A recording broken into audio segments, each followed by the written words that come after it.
जय हिंद फ्रेंड्स, मैं बलराम सिंह आपसे दोस्तों का अपने YouTube channel ignite peak academy में हार्दिक स्वागत एवं अभिनंदन करता हूं। आशा करता हूं कि आप सभी स्वस्थ आनंद होंगे। पिछली क्लास में हम लोगों ने उपसाह संयोजन यौगिकों के आयुपीएसी नामकरण के नियमों को जाना था। आज हम लोग उन नियमों की सहायता से कुछ महत्वपूर्ण यौगिकों के आयुपीएसी नाम का निर्धारण करेंगे। तो सबसे पहला आपका जो संकर यौगिक दिया गया है ये है Cu×NH3 का होल 4 और ब्रैकेट के बाहर SO4। तो सबसे पहले इस संकुल यौगिक को नाम लिखने से पहले हम ये देखते हैं कि इसमें कोई धनायनिक आयन है या नहीं है। तो इस संकुल यौगिक में ब्रैकेट के बाहर कोई भी धनात्मक आयन नहीं है, कोई भी धनायनिक आयन नहीं है। तो इसके लिए दूसरा नियम ये था, दूसरा पॉइंट ये हमने जाना था कि धनायनिक तत्व ना होने की स्थिति में हम आते हैं लीगेंड पे, और लीगेंड के नाम से पहले हम लीगेंड की संख्या को लिखते हैं। तो लीगेंड की संख्या, यहाँ पे लीगेंड NH3 है और इसकी संख्या 4 है, तो 4 को हम लिखेंगे टेट्रा।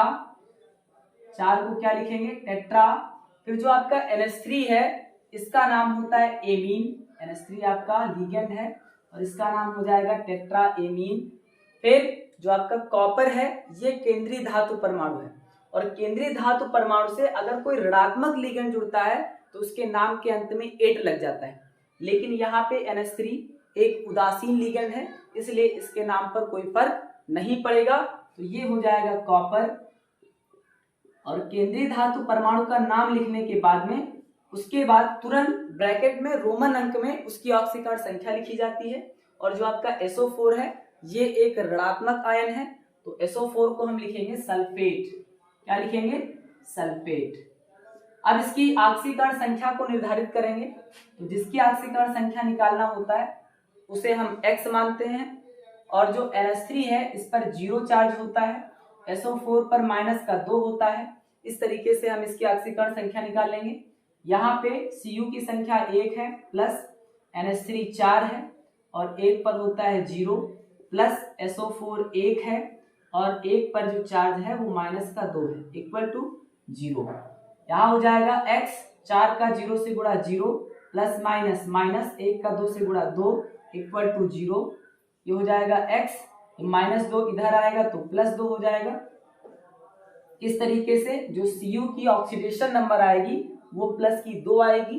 इस +2 को हम रोमन अंक में लिख देंगे और यही आपका इस संकुल यौगिक का आयुपीएसी नाम हो जाएगा, टेट्राएमीन कॉपर सेकंड सल्फेट। इसके बाद में हम दूसरे कंपाउंड पे आते हैं, दूसरे संकुल यौगिक पे आते हैं। दूसरा संकुल यौगिक है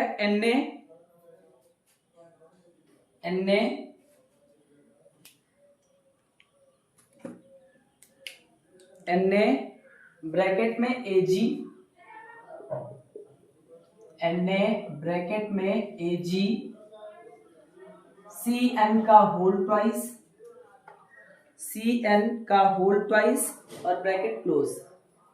अब इस संकुल यौगिक का नाम लिखने के लिए सबसे पहले हम ये देखेंगे कि इसमें कोई धनायनिक तत्व है या नहीं है, इसमें कोई धनायनिक आयन है या नहीं है। तो जो Na है ये आपका एक धनायनिक आयन है, एक धनायनिक तत्व है। तो धनायनिक तत्व का नाम पहले लिखते हैं, यानी ये हो जाएगा सोडियम। फिर उसके बाद में हम आते हैं लीगेंड पे, और लीगेंड के नाम से पहले उसकी संख्या को लिखते हैं। यहाँ पे Cn की संख्या है 2, यानी लीगेंड की संख्या है 2 के लिए हम लगाते हैं डाई। क्या लगाते हैं? डाई। अब अगर कोई ऋणात्मक लीगेंड किसी केंद्रीय धातु परमाणु से जुड़ा हुआ है तो उसके नाम के अंत में O जोड़ देते हैं। तो ये आपका जो Cn है ये क्या हो जाएगा? ये हो जाएगा साइनो। ऋणात्मक लिगेंड होने की स्थिति में उसके नाम के अंत में O लग जाता है, तो ये हो जाएगा साइनो। फिर इस पर -1 चार्ज होता है, यानी एक ऋणावेशित लिगेंड है, और ऋणावेशित लिगेंड अगर केंद्रीय धातु परमाणु से जुड़ा होता है तो केंद्रीय धातु परमाणु के नाम के अंत में हम 8 लगा देते हैं। तो सिल्वर को बोलते हैं अर्जेंटिनम। इस तरीके से ये क्या हो जाएगा? ये हो जाएगा अर्जेंटेट, क्योंकि नाम के अंत में क्या लाना है? 8 लाना है। फिर Ag जो है आपका केंद्रीय धातु परमाणु है, और इसके नाम के तुरंत बाद इसकी ऑक्सीकरण संख्या को ब्रैकेट में रोमन अंक में लिखते हैं। तो जिसकी ऑक्सीकरण संख्या निकालना उसे X मानते हैं। Na पर +1 होता है, तो ये हो जाएगा +1 प्लस Ag का X प्लस इसकी संख्या है 2 और एक पर है -1 इक्वल टू 0। अगर इस ब्रैकेट के बाहर -2 या +2 ऐसा कुछ लिखा होता तो उसे इक्वल टू के बाद में 0 के स्थान पे रख देते हैं। अगर यहाँ पे कोई चार्ज नहीं लगा है तो हम 0 से कंपेयर करेंगे, इक्वल टू में 0 मानेंगे। अब ये हो जाएगा +1 प्लस का x, 2 का -1 से गुणा -2 इक्वल टू 0। फिर x 1 से 2 जाएगा -1 equal to 0, x equal to आएगा प्लस का 1। यानी जो Ag की ऑक्सीकरण संख्या निकली +1 निकली है, इसे हम रोमन अंक में लिखेंगे तो इसका पूरा नाम हो जाएगा इस संकुल यौगिक का सोडियम डाइसाइनो अर्जेंटेट फर्स्ट। इतना अब आप लोग नोट कर लीजिए। तो अब हम बात करते हैं तीसरे संकुल यौगिक के नाम के बारे में। तीसरे संकुल यौगिक में दिया गया है K3Al × C2O4 का होल थ्राइस ब्रैकेट क्लोज। तो इसमें सबसे पहले हम ये देखेंगे कि जो आपका K3 है ये एक धनायनिक आयन है, तो सबसे पहले हम इसके नाम को लिखेंगे। फिर उसके बाद में हम आएंगे लिगेंड की संख्या पे, तो लिगेंड यहाँ पे 3 है तो इसके लिए हम लगाएंगे ट्राई। फिर हम आएंगे देखेंगे कि ये आपका जो लिगेंड है ये एक ऋणात्मक लिगेंड है और ऋणात्मक लिगेंड के नाम के अंत में O जोड़ देते हैं, तो ये ऑक्जेलेट है। ऑक्जेलेट से बन जाएगा ऑक्जेलेटो। क्या बन जाएगा? ऑक्जेलेटो। फिर उसके बाद में जो आपका केंद्रीय धातु परमाणु है वो एल्यूमिनियम है और एल्यूमिनियम एक ऐसे लिगेंड से जुड़ा है जो ऋणावेशित है, तो एल्यूमिनियम के नाम के अंत में 8 लग जाएगा और ये हो जाएगा एल्यूमिनेट। तो हम इसके नाम को लिखेंगे तो K3 यानी सबसे पहले हम लिखेंगे पोटेशियम, पोटेशियम, फिर लिगेंड की संख्या ट्राई, फिर लिगेंड ऑक्जेलेटो, ऑक्जेलेटो। फिर उसके बाद में चूंकि इस पे 2 माइनस होता है यानी ये एक ऋणात्मक लिगेंड है, केंद्रीय धातु परमाणु से जुड़ा है, तो उस केंद्रीय धातु परमाणु के नाम के अंत में 8 जुड़ जाएगा यानी एल्यूमिनियम से बन जाएगा एल्यूमिनेट। क्या बन जाएगा? एल्यूमिनेट। और एल्यूमिनियम केंद्रीय धातु परमाणु है, इसके नाम के तुरंत बाद रोमन अंक में इसकी ऑक्सीकरण संख्या को लिखना है। तो इसकी ऑक्सीकरण संख्या निकालने के लिए जो आपका पोटेशियम है इस पर +1 होता है, एल्यूमिनियम की ऑक्सीकरण संख्या निकालना तो इसे हम x मानेंगे।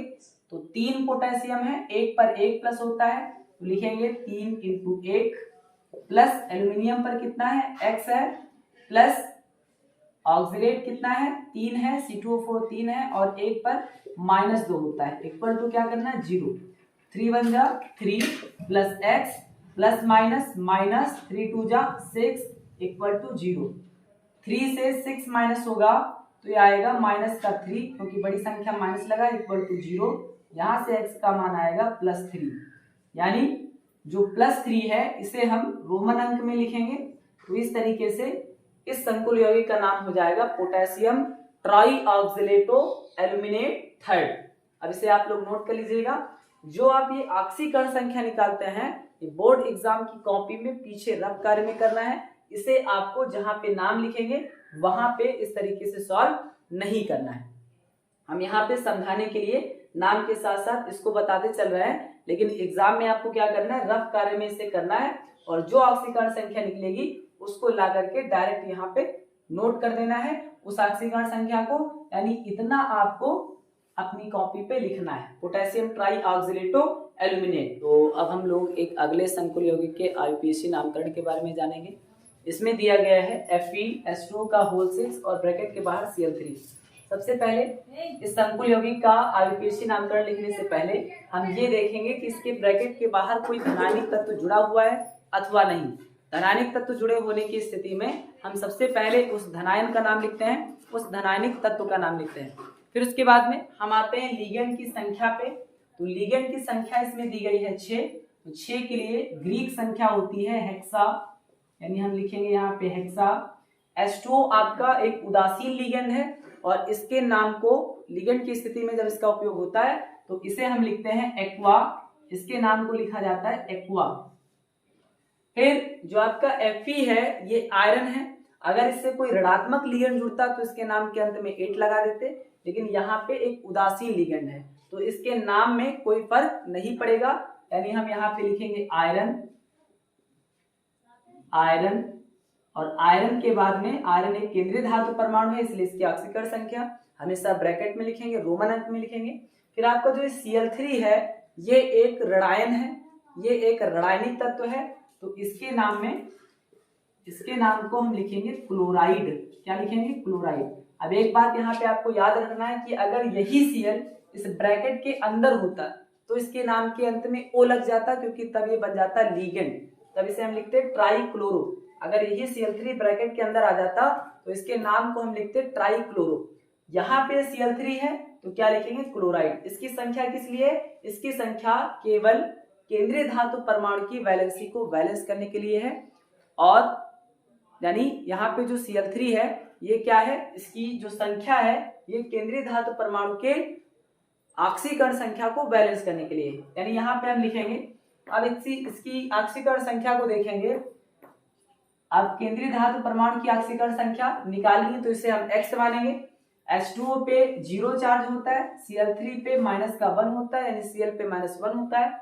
इस तरीके से इसकी ऑक्सीकरण संख्या हो जाएगी x प्लस 6 है, 1 पर 0 आवेश है, प्लस 3 1 पर -1 आवेश है, इक्वल टू 0। तो ये हो जाएगा x 6 का 0 से गुणा 0 प्लस माइनस का 3 इक्वल टू 0। तो x इक्वल टू ये -3 इधर आएगा तो +3 हो जाएगा, यानी Fe के ऑक्सीकरण संख्या को हम लिखेंगे थर्ड, रोमन अंक में लिखेंगे, और यही आपका इस कंपाउंड का IUPAC नाम हो जाएगा। इसी तरीके से अब हम अगले संकुल यौगिक का IUPAC नामकरण करेंगे। अगले संकुल यौगिक में दिया गया है CONH3 का 4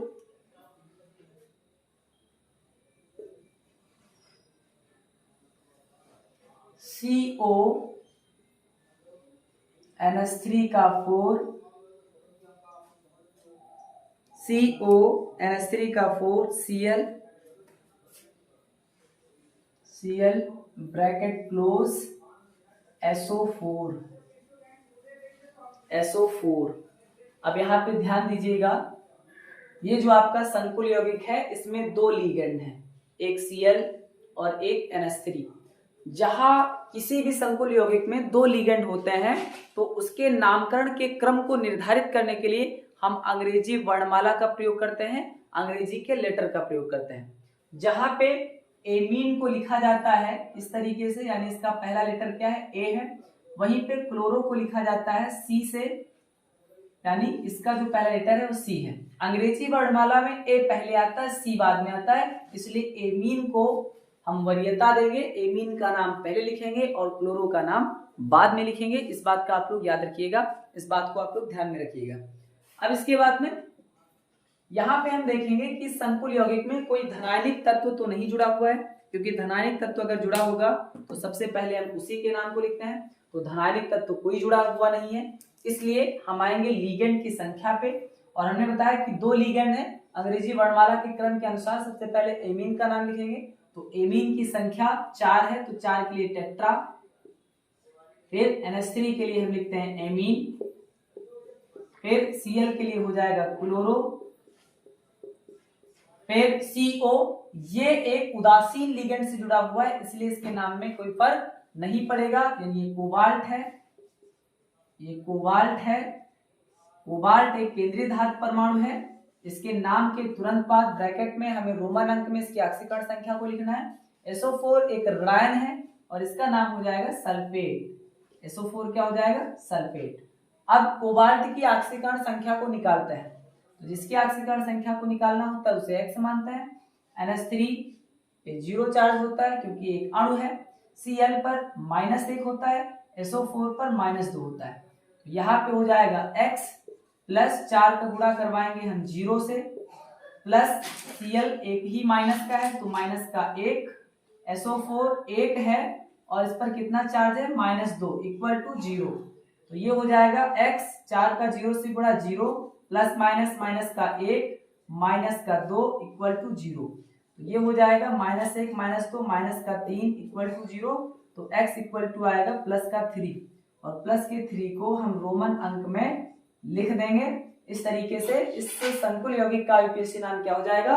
tetra amine chloro cobalt third sulphate. अब इसे आप लोग नोट कर लीजिएगा। फिर इसके बाद में हम एक अगले कंपाउंड की बात करेंगे।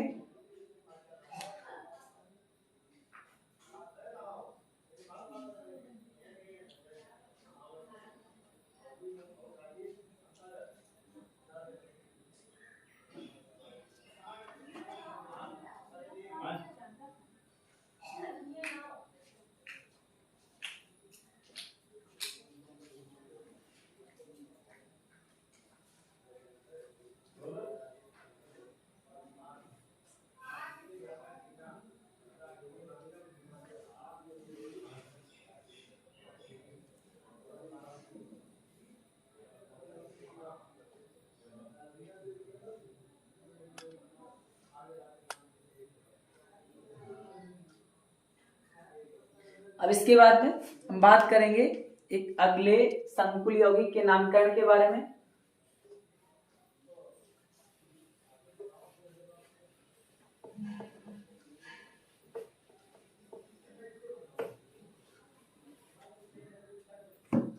अगला संकुल यौगिक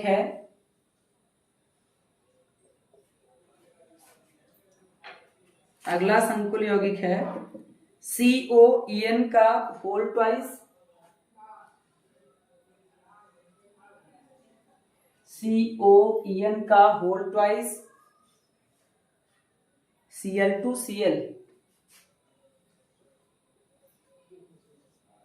EN एथिलीन डाई एमीन है। एथिलीन डाई एमीन को शॉर्ट में EN से प्रदर्शित करते हैं। इसके स्ट्रक्चर के बारे में हमने पिछली क्लास में देखा। इसे इस तरीके से इसका स्ट्रक्चर होता है, इस तरीके से इसे लिखते हैं और इसी को हम शॉर्ट में EN से प्रदर्शित करते हैं और इसके नाम को हम बिस लिखते हैं। क्या लिखते हैं? बिस। या तो आप लिखें एथिलीन डाई एमीन या फिर शॉर्ट में हम उसे कर देते हैं बिस। तो अब इसमें हम देखेंगे कि कोई धनायनिक एलिमेंट अगर नहीं जुड़ा हुआ है संकुल यौगिक में तो सबसे पहले हम आ जाते हैं लीगेंड पे। तो लीगेंड, अगर किसी संकुल यौगिक में दो लीगेंड होते हैं, यहाँ पे दो लीगेंड है EN और Cl2, तो ऐसी स्थिति में हम अंग्रेजी के वर्णमाला का प्रयोग करते हैं और उसमें जो लेटर पहले आता है, जिस वर्ड के नाम का पहला लेटर अंग्रेजी वर्णमाला में पहले आता है, उसके नाम को पहले लिखा जाता है।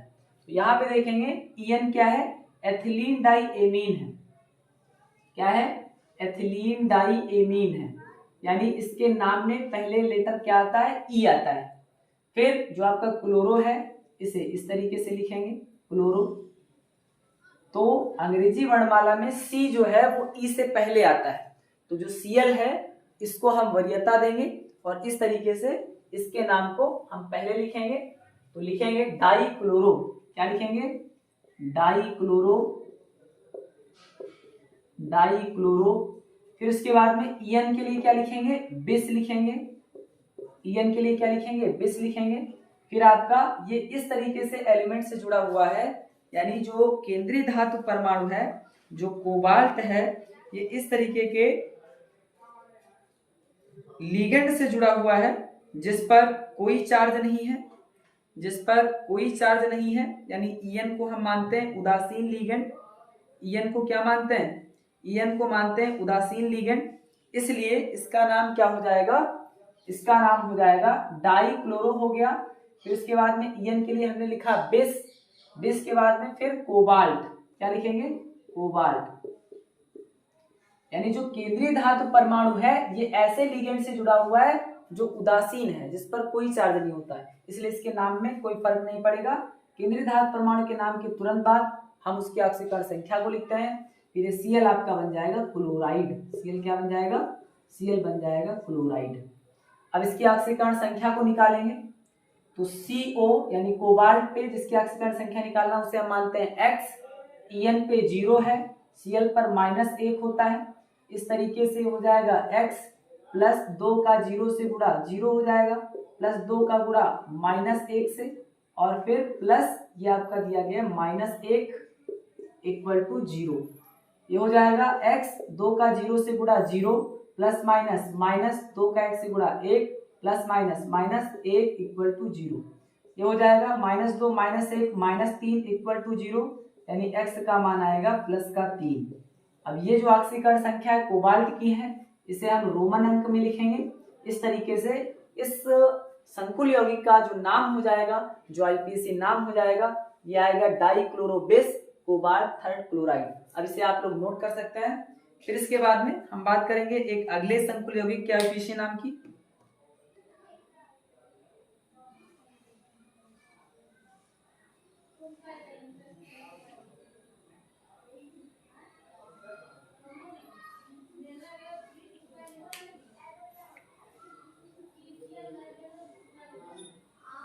अगला एक संकुल यौगिक है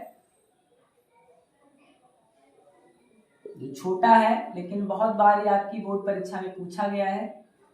NiCO का होल 4। इसका IUPAC नाम लिखना है तो सबसे पहले हम देखेंगे कि इसमें कोई धनायनिक आयन नहीं जुड़ा हुआ है, यानी हम आएंगे लिगेंड पे और लिगेंड के नाम लिखने से पहले उसकी संख्या को लिखते हैं और लिगेंड की संख्या है 4 के लिए लिखते हैं टेट्रा। फिर जो आपका CO है इसे कहते हैं कार्बोनिल। क्या कहते हैं? कार्बोनिल। और यह एक उदासीन लिगेंड है, तो लिखेंगे टेट्रा कार्बोनिल। और जो उदासीन लिगेंड होता है वो अणुओं की तरह व्यवहार करता है और अणुओं पर जो चार्ज होता है वो 0 होता है। फिर आएंगे हम केंद्रीय धातु परमाणु पर। तो केंद्रीय धातु परमाणु आपका इस प्रकार के लिगेंड से जुड़ा हुआ है जो उदासीन है, यानी इसके नाम में कोई फर्क नहीं पड़ेगा, तो इसे हम लिखेंगे निकिल, टेट्रा कार्बोनिल निकिल। और इसकी ऑक्सीकरण संख्या 4 का 0, यानी ये पूरा 0 हो जाएगा। यही आपका इस संकुल यौगिक का आईयूपीएसी नाम हो जाएगा, टेट्रा कार्बोनिल निकिल।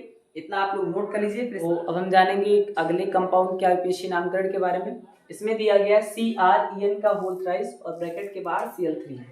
जब यहाँ पे En का होल ट्वाइस होता है तो उसे हम बिस कहते हैं, और En का होल ट्राइस होने पर इसे हम कहेंगे ट्रिस। क्या कहेंगे?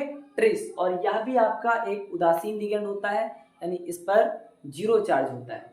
तो इसके नामकरण में हम आएंगे। सबसे पहले इसे हम लिखेंगे ट्रिस।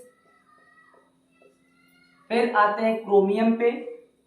अब क्रोमियम एक ऐसे लिगेंड से जुड़ा हुआ है जो उदासीन है, तो ट्रिस क्रोमियम। फिर क्रोमियम की ऑक्सीडेशन नंबर, और जो आपका Cl3 है ये हो जाएगा क्लोराइड। हमने पहले ही बताया कि अगर ये ब्रैकेट के अंदर होता तो ये लिगेंड होता है, तब इसके नाम के अंत में हम ओ लाते, यानी लिखते क्लोरो या क्लोराइडो। अगर ये ब्रैकेट से बाहर है तब ये ऋणायन बन गया और इसे हम लिखेंगे क्लोराइड के रूप में, फ्लोराइड के रूप में या ब्रोमाइड के रूप में अगर Br है तो। इसके ऑक्सीकरण संख्या पे आएंगे, जिसका निकालना होता है उसे x मानते हैं। En पर 0 होता है, Cl पर -1 होता है, तो ये हो जाएगा x प्लस 3 का 0 से गुणा 0, यानी पूरा 0 हो जाएगा, प्लस 3 का -1 से गुणा इक्वल टू 0 कर देंगे, तो ये हो जाएगा x 3 का 0 से गुणा 0 plus minus minus equal to 0। ये -3 इधर आएगा तो +3 आ जाएगा, यानी जो Cr की ऑक्सीडेशन नंबर निकलेगी वो +3 निकलेगी, जिसे हम रोमन अंक में लिखेंगे। इस तरीके से इस कंपाउंड का नाम हो जाएगा ट्रिस क्रोमियम 3 क्लोराइड। अब इसे आप लोग नोट कर सकते हैं। अगला संकुल यौगिक है K4 ब्रैकेट में FeCN6। इसमें देखेंगे कि एक धनायनिक आयन यानी जो पोटेशियम है ये जुड़ा हुआ है, तो सबसे पहले इसका नाम लिखेंगे। फिर उसके बाद में हम आएंगे लिगेंड पे, और लिगेंड का नाम लिखने से पहले उसकी संख्या को लिखते हैं, यानी ये हो जाएगा पोटेशियम। क्या लिखेंगे? ये लिखेंगे पोटेशियम। फिर लिगेंड की संख्या पे आएंगे, 6 है तो हेक्सा। फिर आते हैं Cn पे। Cn एक ऋणात्मक लिगेंड है, इसलिए इसके नाम के अंत में O लगा देते हैं, यानी हो जाएगा साइनो। फिर जो आपका केंद्रीय धातु परमाणु है ये ऋणात्मक लिगेंड से जुड़ा हुआ है, इसलिए इसके नाम के अंत में 8 लगा देंगे, तो ये फेरस से क्या हो जाएगा? ये फेरस से बन जाएगा फेरेट। और अब इसकी ऑक्सीकरण संख्या को रोमन अंक में लिख डालेंगे, तो पोटेशियम पर प्लस का 1 होता है, Fe की ऑक्सीकरण संख्या को हम मान लेंगे x, तो ये हो जाएगा 4 का गुणा कराना है 1 से, प्लस के 1 से, प्लस का x प्लस 6 का गुणा कराना है माइनस का 1 से बराबर 0। ये हो जाएगा 4 प्लस x, ये हो जाएगा plus minus minus 6 equal to 0। ये हो जाएगा 4 से 6 जाएगा माइनस का 2, इतना आएगा माइनस का 2 इक्वल टू 0। अब -2 को इधर लाएंगे तो ये हो जाएगा +2, यानी Fe की ऑक्सीडेशन नंबर क्या निकली? सेकंड निकली। इसे आप इस तरीके से लिख देंगे। अब इस संकुल यौगिक का जो नाम निकल के आया है आईयूपीएसी, यह है पोटेशियम हेक्सासाइनोफेरेट सेकंड। अब इसे आप लोग नोट कर लेंगे। तो अब हम बात करेंगे एक अगले संकुल यौगिक के आईयूपीएसी नामकरण के बारे में।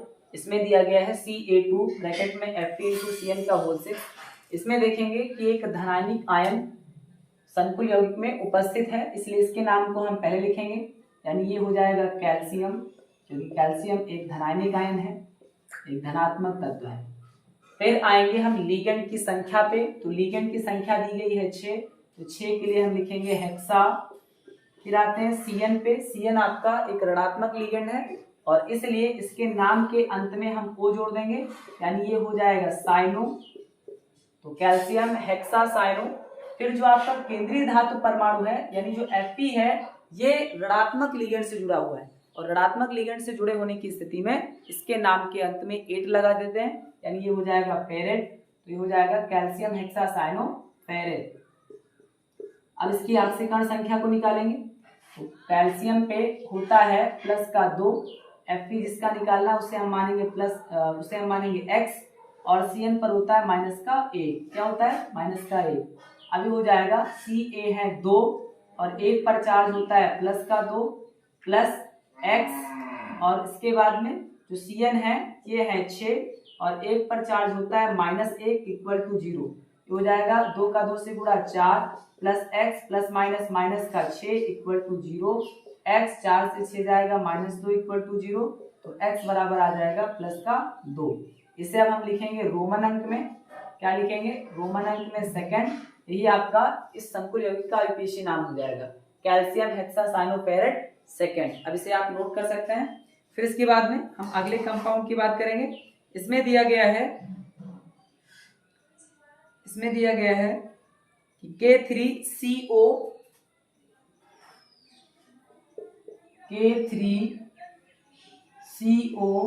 C2O4 का होल थ्राइस, K3CO C2O4 का होल थ्राइस। इसमें देखेंगे एक धनायनिक आयन है, इसका नाम पहले लिखेंगे यानी पोटेशियम। फिर उसके बाद में हम आएंगे लीगेंड पे, लीगेंड की संख्या लिखेंगे, तो ये हो जाएगा ट्राई, 3 के लिए ट्राई लिखते हैं। C2O4 ये एक ऋणायनिक लीगेंड है, इसलिए इसके नाम के अंत में O आना चाहिए, तो ये हो जाएगा ऑक्सिलेटो, क्या हो जाएगा ऑक्सिलेटो हो जाएगा। फिर उसके बाद में जो आपका केंद्रीय धातु परमाणु है जो कोबाल्ट है, ये ऋणात्मक लिगेंड से जुड़ा है, इसलिए इसके नाम के अंत में 8 आ जाएगा, तो इसका नाम हो जाएगा कोबाल्टेट, क्या हो जाएगा कोबाल्टेट। और अब इसकी ऑक्सीडेशन नंबर निकालेंगे, तो पोटेशियम पर प्लस 1 होता है, इस पे हम x मान लेंगे, C2O4 पे माइनस का 2 होता है, तो 3 का गुणा करवाएंगे प्लस के 1 से, प्लस ये हो जाएगा x प्लस 3 का गुणा करवाना है माइनस के 2 से इक्वल टू 0, ये हो जाएगा 3 plus x plus minus minus का 6 इक्वल टू 0, x 3 से 6 जाएगा माइनस 3 बचेगा इक्वल टू 0, यहाँ से x का मान आएगा प्लस का 3, यानी इसकी ऑक्सीडेशन नंबर को हम रोमन में लिखेंगे थर्ड, यानी इस संकुल यौगिक का नाम हो जाएगा पोटेशियम ट्राई ऑक्सिलेटो कोबाल्टेट थर्ड। इस तरीके से आज हमने कुछ महत्वपूर्ण यौगिकों के आईपीसी नामकरण को जाना। इसके आगे की क्लास अगले वीडियो में होगी, तब तक के लिए पढ़ते रहिए, बढ़ते रहिए। थैंक यू, जय हिंद, जय भारत।